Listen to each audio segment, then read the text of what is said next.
Well, I know my friend Gary's got me on a very limited time schedule, so I'm just going to get to it because there's a lot of information here. Well, But I'll try to let go me ahead. introduce you. Okay. Okay.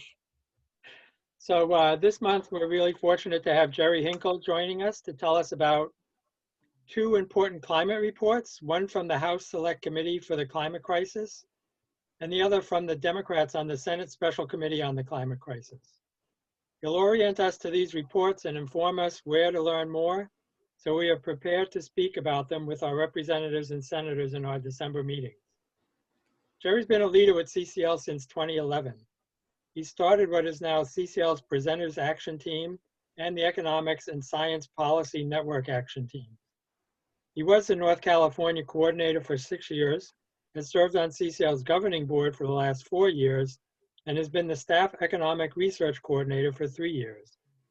Jerry holds MA degrees in both economics and in climate policy and has published several articles in these areas. He recently relocated with his family to Northampton, Mass, and is committed to leaving a sustainable world for his two amazing daughters. So Jerry, go ahead. Thank you, Gary, and everybody, thank you for your attention. It's a really interesting time. And so maybe I'll provide a little bit of information as to why it's interesting. So Gary just mentioned the two really big Dem-Only offerings, one from the Senate in August, then the House in June. I won't talk about these, but there's more. There's a lot going on. Biden came out with his Equitable Clean Energy Future Plan, really more of a jobs bill than a climate bill. Senator Durbin came out with something, number 2, not ranking, but member on the Dem side for the Senate came out with his, which looked a lot more like ours. And then interestingly, just a couple of weeks ago, a Republican from West Virginia, there was a bipartisan, it's not a bill yet, but it's a discussion piece. And it's really just the power sector only, and it's very coal friendly, but there's at least some movement on that side. But we're going to talk about the first two, the House and the Senate. Generally, what are the themes that they have in common? They're sectoral approaches, okay, versus our bill, which is economy-wide. Carbon price, you put it on most all emissions throughout the economy. So transportation's 29% of US emissions, power 27%, industry 22%, buildings 11%, and ag 9%. So these proposals are going to address each sector by and large. Targets are pretty similar, net zero by 2050. In the House, they specify a US emissions target, and in the Senate, what they're saying is what we need to do is to generate zero net emissions globally by 2050. In other words, US leadership is really important. The Senate specified, the House said, look, we're going to create a lot of jobs with this. The Senate said a clear objective is to create 10 million new jobs with this. So that's kind of the general, slightly more specific. The approach in both has been characterized as, this is where the Dems are coming together around an approach that is based on standards or regulation, investment, and justice, okay? Their carbon pricing is an option, noted, but it's not a centerpiece of either of them. So let me just describe the two main ways you can drive emission reductions, okay? The standards approach, I like to call it the Bob Newhart approach. If some of you are old enough to have remembered Bob Newhart, comedian, his skit as a psychologist where he's telling his clients, just stop it. Yeah, that's the standards approach. Pollution's a bad thing, just stop it. And we'll write some rules and provide a legal mandate whereby you're required to just stop it. Carbon pricing is part of the other approach, which is providing a financial incentive to do the right thing, either through a price on polluting, subsidies, tax credits, that kind of thing. So these approaches from the Dems really are this standards, investment, and justice approach. So a little more specifically, in the power sector, they're proposing clean energy standards. Okay, for example, zero net emissions from the power sector by 2040. And that's simply a process of each utility must increase the amount of energy it produces from quote unquote clean energy, however that's described or however it is defined, by over time, increasingly over time. When it's got trading, it's an interesting provision. What you've essentially got is a cap and trade within the power sector. So in other words, your utility, you're required to reduce emissions further to meet your target. However, you see that there are clean energy credits being sold in the market for $25 a ton. It would cost you $30 a ton to reduce. So you stop reducing and you go ahead and buy those clean energy credits. On the other hand, if you're a utility that really can reduce emissions more efficiently at less cost, then let's say at $20 a ton, then you're going to go beyond your target. You're going to keep reducing emissions costing you $20 a ton and sell those into the market for 25. Okay, so it's essentially cap and trade. But apparently you can't use that phrase anymore. Now, in terms of in terms of investment in the power sector, grid infrastructure. So we really want to allow for electrification in some of these other sectors, and so you're going to enhance the grid to accommodate renewables. Transportation sector, that's the biggest. You know these well, CAFE standards and zero emission vehicle standards. So in other words, with the ZEV, you're increasing over time the proportion of vehicles that are zero emissions that you're selling. So California just mandated a zero emission vehicle standard of 100% by, and I may not get the date right, is it 2035 or 2040? I think it's 2035. So that's an example of a ZEV standard. In terms of investment, obviously we need to build out the infrastructure in order to accommodate the increased use of zero emission vehicles, electric vehicles, and the government's going to do that. So this is government investment. Okay, industry is tougher to reduce emissions. An industrial performance standard where you're requiring, look at it either way, an increasing amount of clean sources for the energy that you use. Pretty straightforward. And then in the building sectors, things like energy efficiency standards, appliances, those would also apply. So these are the types of approaches that these two proposals are embracing. Really a regulatory emphasis. Okay. Gary said, Jer, can you show him a pretty picture? And I said, I know one with a lot of colors. You ought to like this. So here we go. So this is out of the House Select Committee report. It was a much more wonky report, 560 pages versus 260 pages. And what they did is they really specified a lot of potential policies. And they utilized a model from this firm here, Energy Innovation.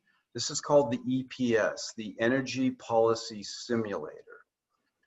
And they utilized, I believe, 12 different, this looks like more than 12 different policies. I thought it was 12, maybe more.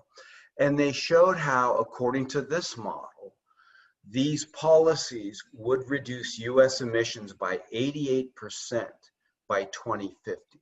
And so this just serves as some really great examples for the types of policies they're forwarding. I'm going to start at the bottom, okay, and go up. So a clean energy standard, you can see very substantial. That's the bottom one, that very substantial emission reductions from the power sector. This is kind of interesting. Green hydrogen production for industry. So this would be, the intent would be to reduce emissions in industry. Notice that it's not doing anything for some time. It's out until about 2040 that this is able to make much of a dent. Methane measures, really good idea. Here's the ZEV standard here. That, let me see, I missed one. Material, industrial, anyway. The ZEV standard here would obviously, in time, it'll take a little while, but would reduce emissions significantly. And then you've got your building electrification and building efficiency incentives. So, yeah. Now, in terms of a complete policy proposal, I can't see it because my screen is full, but I'd almost like to take a show of hands. What's missing from this picture? It's easy to look at this and go, my goodness, you just tell people to go reduce emissions and we can reduce 88% of US emissions by 2050. These, according to this model. Anyway, I won't take a show of hands at this point. I'll just give it away.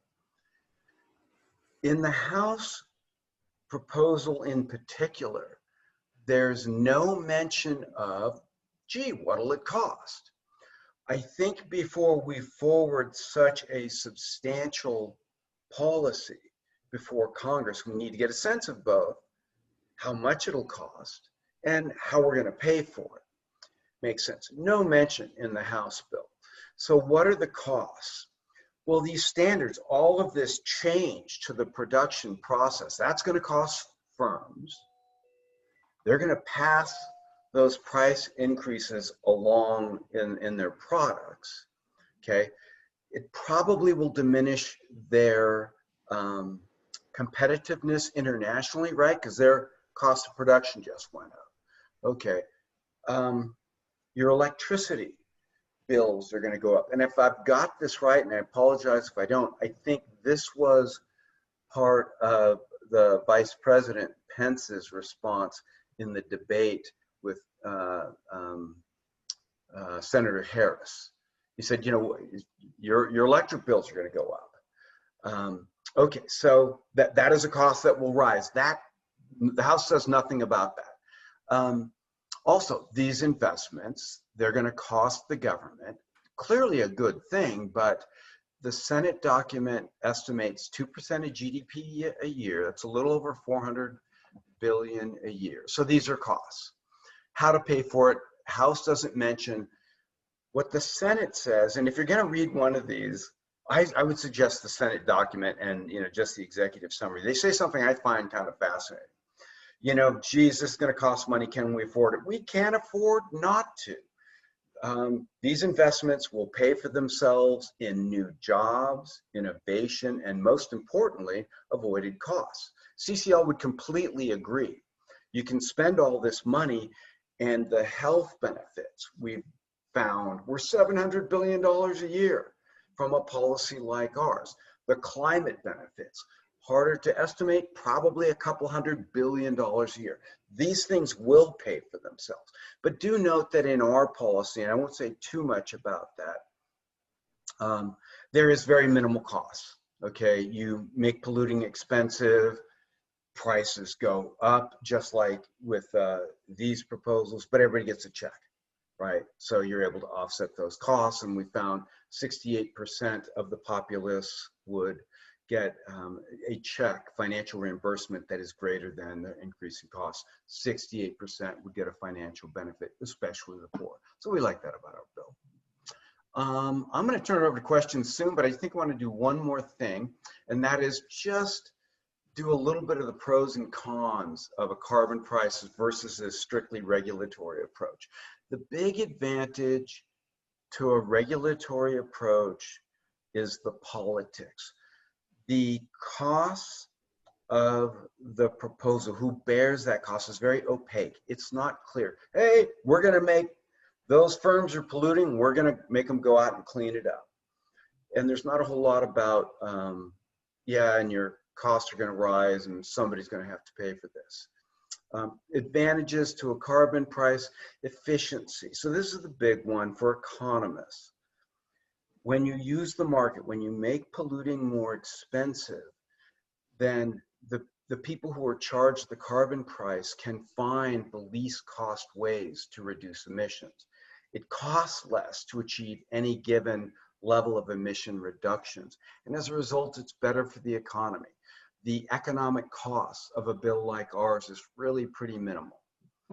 Second, the administrative costs and complexity are going to be much lower.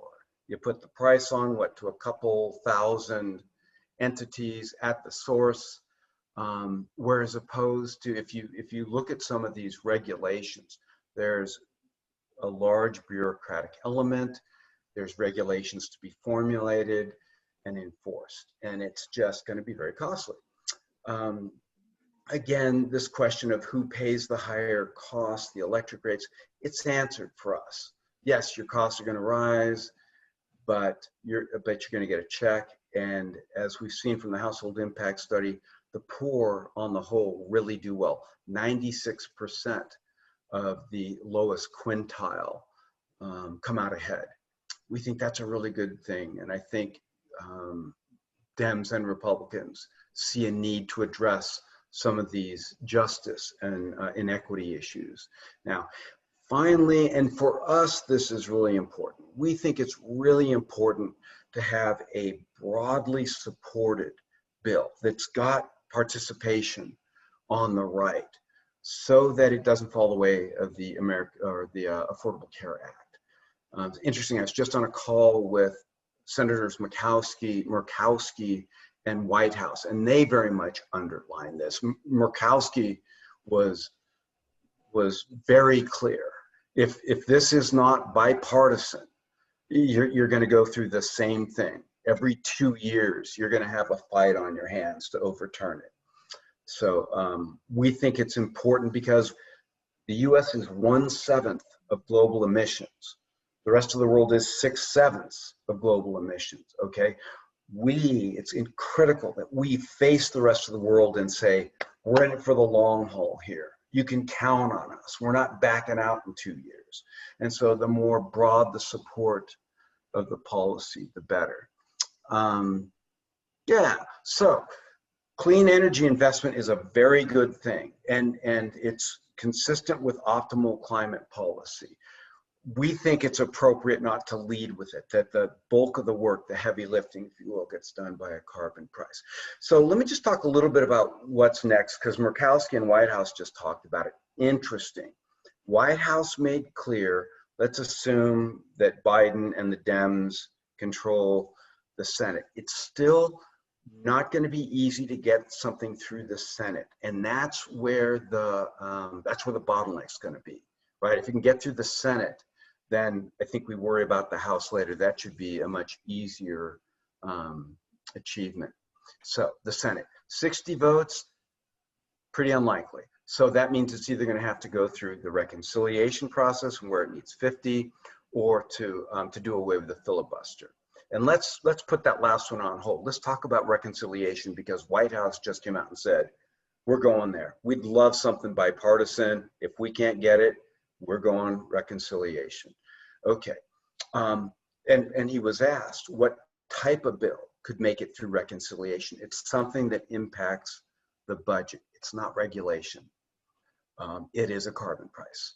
So there's at least one clear avenue to passage in the Senate, which is going to be the bottleneck to get good legislation passed that exists for a carbon price that does not exist for these approaches. So what happens next year? Heck, I don't know. But I know where we'll be. We'll be fighting for good policy. And on that, I really appreciate all your folks' work. That's it. I have no idea what time it is. And Gary, I'm ready for questions. Thanks, Jerry. Does anybody have any questions? Yeah, thank you so much. That was really enlightening and a lot of information. I was wondering what you recommended. I've been using the Grand Canyon Project to remind me to call Catherine Clark, who's my rep. But if we start calling our senators, I wondered what you would recommend as the best ask. Would it be to kind of mimic HR 763 or whatever you would recommend? And then my second quick question is that great graph you had of that was like rainbow colored of all it's about the colors, Yannick. What's that? It's about the colors. Yeah, there it is. It went, I think, until like 2050. So I was just wondering, there were so many different, there was like 12 or 15 different parts to that. Yeah. I was wondering how you thought that would compare to the outcomes of HR 763 being in place. Yeah, well, the second one's easy. Well, they're both pretty easy.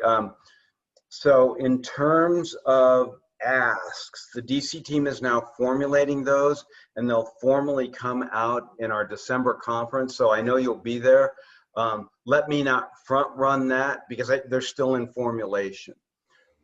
So stay tuned for that, coming soon. Okay. In terms of, we've got that recent analysis from Noah Kaufman and Columbia University that says our price path will get you to net zero CO2 emissions by 2050. So a carbon price can get it done according to some really good analysis. And at much lower economic cost and at much lower administrative cost, and you've got a shot at broad bipartisan support, or at least some Republican participation. So that's why we're where we are. And we completely appreciate the House proposal. We completely appreciate the Senate proposal and the passion for reducing emissions now and quickly. And that's what's behind this. We'll see what happens. Any other questions? But our bill will get you there. Go ahead. We have time for one more. Sure. Hey, Jerry, thank you so much for this presentation. This was super helpful. I just actually had a question on Tuesday from a staffer in Senator Markey's office, and he was asking how much more efficient is a carbon price than something like this? Is there any way to quantify that, or is there any resources that you recommend? There is. And send me an email and I can get you what I have. I'm trying to go to this. So in the power sector, 27%. A clean energy standard, if designed well, can be nearly as efficient as a carbon price. Carbon price is the gold standard for efficiency. In the transportation sector, not nearly so much. A gas tax is 3 to 14 times more efficient. In other words, it will cost anywhere between 1/3 to 1/14 the cost of CAFE standards in particular. Why? A gas tax incents you to minimize pollution, right? Or to reduce pollution because you're taxing pollution. A CAFE standard incentivizes you to drive all you want, but in a more and more efficient vehicle over time. So much more efficient there. Industry and buildings clearly there's room for standards. They're a good way to go. The market is less effective there. Industry, I honestly don't know so much. But on the whole, it would be far more efficient for a single economy-wide approach. And one of the things that Murkowski just mentioned was that Republican constituents, businesses, large and small, want certainty and predictability. They want to see what's going on. And she said a carbon price, and of course she's a Republican, a carbon price needs to be one of the options. And it will be appreciated by business because many of them know we need to act and they want something that is consistent across states and is predictable over time. So I think that's it for me. Gary, thank you so much for having me on. You can get a hold of me at Jerry, Jerry, at citizensclimate.org. lobby.org if you've got any further questions on this. Great, Jerry. Thanks for joining us. Really appreciate it. You got it. Thank you much. Jerry. Thanks, Jerry.